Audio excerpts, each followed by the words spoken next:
Estamos fazendo uma leitura participativa, amém? Amém. Glória a Deus. Creio que Deus tem algo para falar conosco essa noite. Quantos encontraram, digam amém? Amém. Glória a Deus. Vamos ler a palavra de Deus. Porque vede, irmãos, a vossa vocação, que não são muitos os sábios segundo a carne, nem muitos os poderosos, nem muitos os nobres que são chamados. Mas Deus escolheu as coisas loucas deste mundo para confundir as sábias, e escolheu as coisas fracas deste mundo para confundir as fortes. E Deus escolheu as coisas vis deste mundo, e as desprezíveis, e as que não são, para aniquilar as que são, para que nenhuma carne se glorie perante Ele. Mas vós sois dele, em Jesus Cristo, o qual para nós foi feito por Deus sabedoria e justiça e santificação e redenção, para que, como está escrito, aquele que se gloria, glorie-se no Senhor. Pai eterno, Deus maravilhoso, Deus digno e santo, Pai, eis aqui a minha vida, Pai querido, Espírito Santo, vem falar conosco essa noite. Vem, meu Deus amado, falar através da tua palavra com a tua igreja, Pai, em nome de Jesus. Que eu diminua e que o Senhor cresça. Meu Deus amado, que eu suma e o Senhor apareça através da tua palavra, através da virtude do teu Espírito Santo, em nome de Jesus. Aleluia. Poder citar, mas oh, lá, se me dá raça, opinário. Alai, clama da máquina, sede, anjou, da raça, vive na raça, se não pude na raça, ouve na raça. Eu estava sentado ali, e o Senhor me mostrava como mananciais de água vivas, e Ele me dizia: diz para a minha igreja, fala para os meus filhos, que neste lugar eu farei um referencial de águas vivas, um manancial que jorrará para a vida eterna.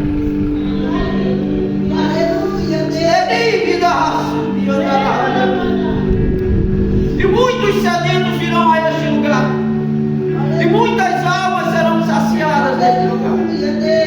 Destúrbida raça, e andará. Amém? Se derrar, súbida raça. Túrbida raça, e andará. Eu não preciso de lugares privilegiados. Eu não preciso de quantidade, nem raça. O que eu quero são corações contritos e verdadeiros diante de mim. Porque nesta última hora eu levanto um povo diferente sobre a terra. Sem a raça que dá. Eu levanto um exército santo sobre esta terra. Eu mudo lugares, e da raça. Eu mudo histórias. Eu tiro do anonimato. Dúvida raça que andará. E eu envergonho aqueles que se exaltam. Mas eis que exaltarei, glorificarei o meu nome naqueles que se humilham diante de mim. Adá, tu me dá raça, tu me dá raça, ele me dá raça, ele é tu que dá raça, e raça, tu que dá raça. O apóstolo Paulo, escrevendo aos Coríntios, aonde muitos ali eram arrogantes, aonde muitos ali pensavam que a sua riqueza era alguma coisa, e Paulo vai dizendo: olha para a nossa vocação e vede que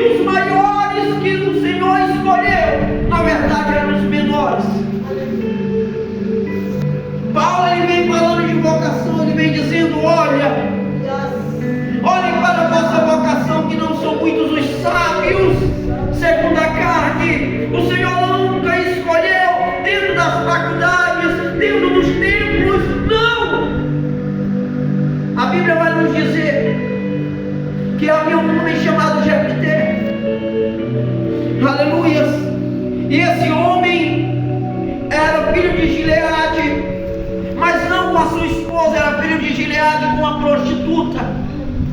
E esse homem era varão valoroso, porém filho de uma prostituta. E os seus irmãos o rejeitaram. Os seus irmãos, depois da morte do seu pai, eles lhe desprezaram e não lhe deram herança.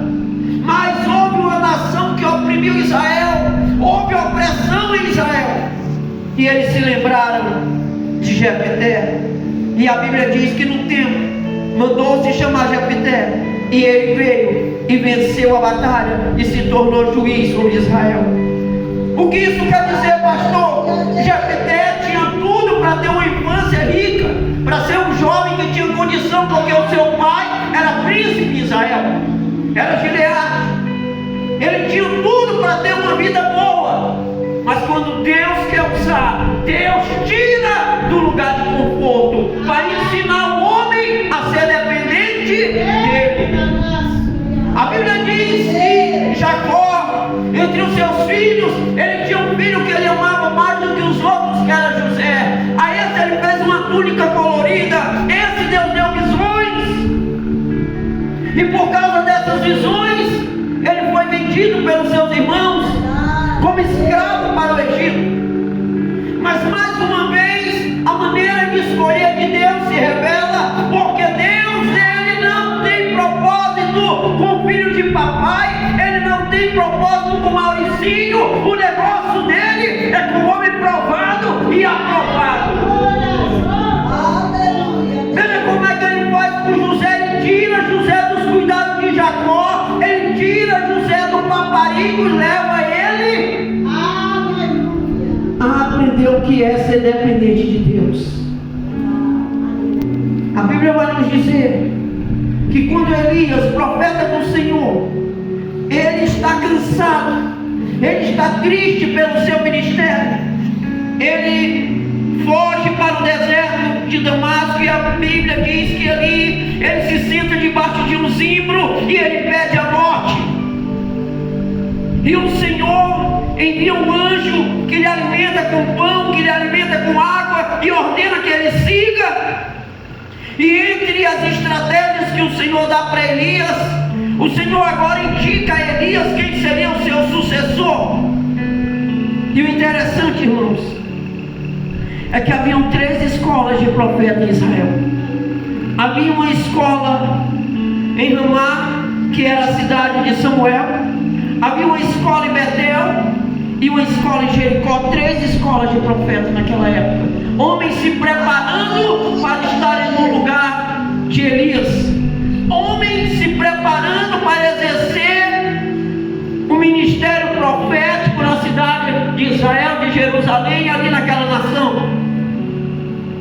Mas a Bíblia diz que Deus não leva Elias a nenhuma dessas escolas.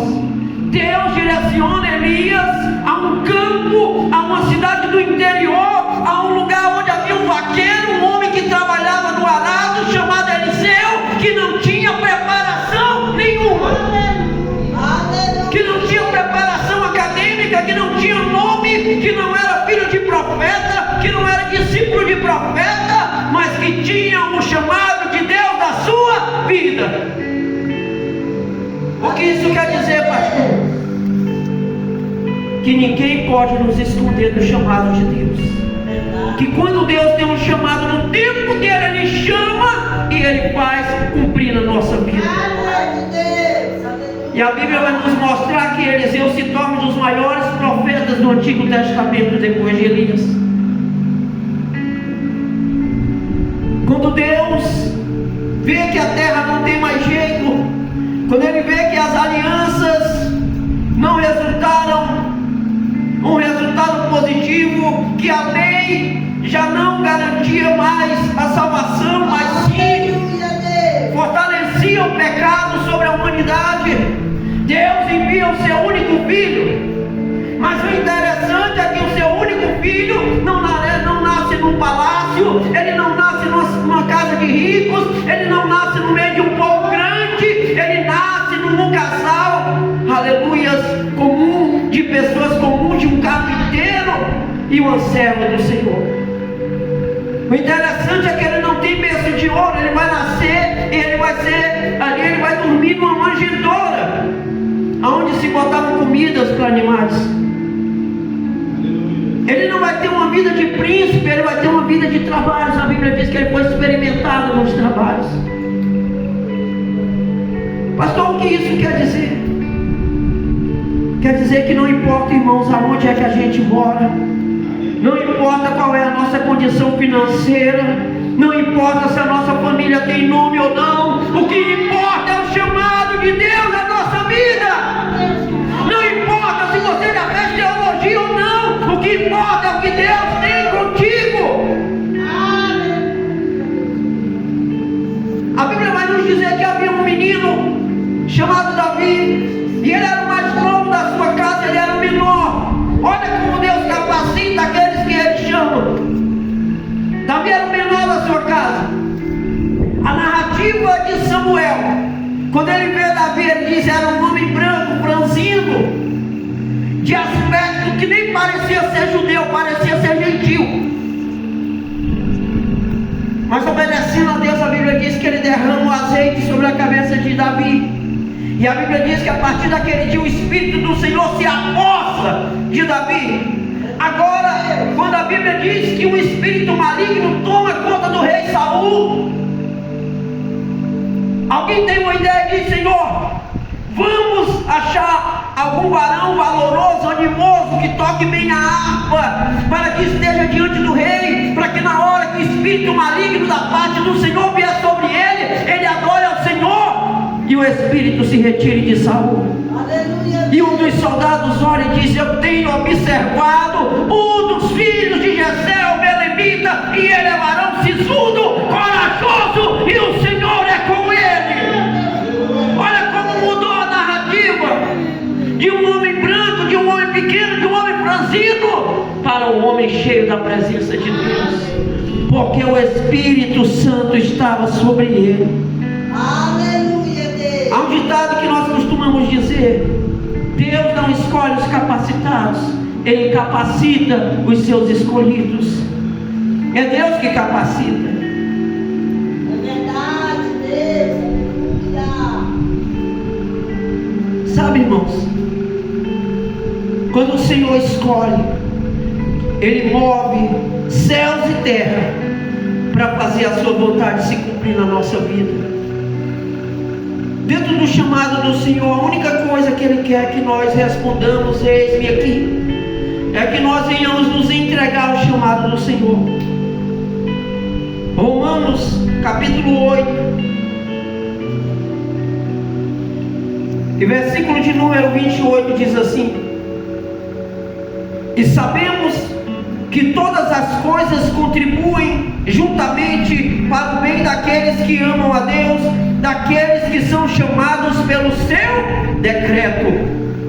Porque os que antes Ele conheceu, também os predestinou para serem conformes à imagem do seu Filho, a fim de que Ele seja o primogênito entre muitos irmãos. E aos que predestinou, a esses também chamou, e aos que chamou, a esses também justificou, e aos que justificou, a esses também glorificou. Olha que maravilha! Todo o processo de Deus da nossa vida, Ele já vem incluso no nosso chamado. Toda predestinação, irmão, todo homem na face da terra, ele tem uma predestinação espiritual, sim ou não? Só que toda predestinação, ela é vinculada a Cristo. Só em Jesus é que tem predestinação. É aquilo que a gente diz para as pessoas: Deus tem um plano na tua vida. Aí tem gente que diz assim: ah, mentira. Todo mundo que eu diz que tem um plano. Deus tem um plano. Deus tem um plano na vida de todos os seres humanos. Basta aceitar Jesus, né? Aí Deus vai cumprir aquilo que Ele predestinou para o homem ser. Tem muita gente que morre sem nunca ser o que Deus projetou para ele. Por quê? Porque não aceita Jesus. Toda predestinação, quer dizer pré-escolha, está sujeita a Cristo. É só em Jesus que nós somos predestinados. Então, se você está aqui, se eu estou aqui hoje, se nós estamos fazendo a obra, às vezes a gente olha e diz: não, pouca gente. Mas o Espírito do Senhor todo dia está trabalhando na nossa vida. Todo dia o Senhor está falando, todo dia o Senhor está mostrando, todo dia Deus está fazendo algo que é para quando o povo estiver enchendo esses bancos, nós estamos preparados para ter água para eles beberem, para ter alimento para eles comerem. Tudo é fase de preparação. Veja o que Deus fez com Davi, por exemplo. Davi era o que? Um pastor de ovelha, não tinha nada de rei, não sabia de nada de palácio. Aonde foi que Deus colocou ele? Do lado de Saul, que era rei, para ele ver como era a entrada e a saída de um rei, para ele ver como é que um rei resolvia as coisas, para ele ver como é que um rei se preparava para a guerra. Deus ensinando a Davi, para depois Davi ser rei sobre Israel. Então Deus, ele tem a forma de nos preparar. E Deus, irmãos, ele não vai ter gente que pensa: porque eu tenho um chamado, eu não vou obedecer ninguém, eu não vou me sujeitar a ninguém. Não! Quanto maior é o teu chamado, maior tem que ser a tua submissão. É verdade, Deus. Eliseu só foi reconhecido depois que o Senhor levou Elias. Josué só foi líder depois que o Senhor tomou a vida de Moisés. Até lá a Bíblia diz que Josué entrava e saía com Moisés. Moisés entrava no tabernáculo, Josué ficava lá fora esperando. Moisés subiu o monte, Josué ficava lá embaixo esperando ele voltar. A Bíblia diz que Elias lavava os pés, que Eliseu lavava os pés de Elias. Tudo é uma questão de preparação. Deus vai nos dando estratégia. Olha, para que um homem com um maior chamado do que o chamado de Moisés, por exemplo? Mas quando ele mata o Egito, que ele foge do Egito, ele vai para onde? Deus envia ele para onde? Para a casa de um sacerdote. Por quê? Porque ele não conhecia a liturgia, ele não sabia como adorar o Deus dos hebreus. Então Deus primeiro vai ensinar ele, vai preparar ele, para depois o Senhor chamar ele para a obra que o Senhor tinha com ele. Ele já tinha mais de 40 anos apacentando ovelhas, quando o Senhor fala com ele na sarça ardente. Por quê? Porque naquele momento ele já estava preparado. Então tudo é um tempo, tudo é um tempo do Senhor. Tem um tempo da igreja estar vazia, tem um tempo dela estar cheia, tem um tempo que Deus tira todo mundo e traz outras pessoas. Porque é como a árvore, irmãos. Tem tempo que a árvore está cheia, né? Aí tem hora que a gente olha e jura que a árvore nem vida tem mais, né? Até a folha cai. Aí depois começa a brotar de novo. Aí vem flores, aí vem fruto novo, e às vezes o fruto ainda é melhor do que os antigos. Por quê? Assim que é a nossa vida. Assim que é o ministério. É o que eu costumo dizer, irmãos. Nós como pastores, como obreiros, como líderes, nós não somos donos de ovelha nenhuma. Não. Sabe quem é a minha ovelha? A minha esposa e meus filhos. Essas são minhas ovelhas, pela Bíblia são. Não é isso? Essas são minhas ovelhas. As demais são ovelhas do Senhor. E quando, vamos dizer, o camarada tem uma fazenda, você trabalha para ele. Vamos botar aqui com gado mesmo, com vaca. Você é vaqueiro, né? Vamos dizer que você é um vaqueiro. E aí, o camarada liga, você toma conta aí de umas 2.000 cabeças de gado. O dono da fazenda liga para o senhor e diz: olha, eu estou mandando aí tantas carretas aí, o senhor arruma um gado todinho aí, que quando chegar as carretas é para botar dentro, que eu vou mandar para outra fazenda. Você vai fazer o quê? Vai obedecer, vai botar o gado e vai deixar. Arrumar ele da melhor forma possível para ele chegar em segurança e obedecer o seu patrão. Você é Deus. Quando Deus não quer que fique, ele vai trazer outras pessoas, ele traz. Irmãos, não se entristeça, porque a sua parte você já fez. Aquilo que era para ser feito, fez. O processo daquela pessoa aqui acabou. Pode ser que no futuro Deus traga de novo, mas a sua parte você fez. Se você tem consciência disso, acabou. Aleluia, Deus. Eu vejo, sabe, muitos pastores brigando por causa de ovelha. Misericórdia, não. A ovelha não é nossa, é do Senhor. Nós só cuidamos delas, né? Nós só apacentamos. Mas quem escolhe é o Senhor. Eu estava com o pastor lá em Palmas, pastor Diego da Missões em Cristo. Ele mesmo também pode contar esse testemunho. E eu cheguei lá e tinha recebido a igreja, tinha uma pastora que ela tinha entregado, e ela permaneceu ali, os dois pastores, e começou a ter uma divisão ali dentro. Aquela velha que está lá em 1 Coríntios, né, dissensão. Quando um pregava, os outros não gostavam, quando era o outro, não glorificavam, foi ficando aquele negócio de Paulo, de Cefas, de Apolo, né? E aí um dia eu orando, eu tinha chegado pouco tempo lá, e eu orando, e Deus me mostrou. Falei, pastor, Deus vai balançar a figueira, não é para o senhor se entristecer que vai sair quase tudo. Teve gente que não gostou, sabe, pastor? Não foi uma semana. A figueira balançou, o pastor aqui não ficou quase nem um figo. Pastor, a esposa, os filhos e alguns obreiros. Hoje vai lá para ver como é que está. O Senhor renovou a figueira. O Senhor trouxe frutos permanentes que estão lá e que estão dando outros frutos. Porque é assim que Deus faz. A obra não é nossa. Não. Se nós temos a consciência de que nós estamos fazendo o nosso melhor, não devemos nos preocupar, né, pastor? Porque Deus vai fazer o melhor também. E o melhor de Deus, muitas das vezes, não é o pastor. Verdade. A gente pensa que é o nosso melhor, mas não é. O melhor de Deus é o melhor dele. Sabe, eu costumo dizer o seguinte: muitas das vezes nós não precisamos daquilo que nós pedimos, e muitas das vezes nós não pedimos aquilo que nós precisamos. Mas o Espírito Santo, ele é como um amplificador dessa caixa. Ele pega um som que vai através de sinal e transforma em um som auditivo. O Espírito Santo amplifica nossas orações, filtra ela e envia para o Senhor aquilo que nós verdadeiramente precisamos. Às vezes a pessoa está pedindo: Senhor, eu quero um carro. O Espírito Santo está dizendo: ele não tem nenhuma garagem para botar um carro. Vamos dar condição para ele primeiro construir uma casa e uma garagem. Aí nós dá o carro, não é assim? É assim que Deus faz, irmãos. Porque não sabemos orar como convém, é isso que Paulo diz. E eu acho interessante, irmão, eu já vou encerrar aqui.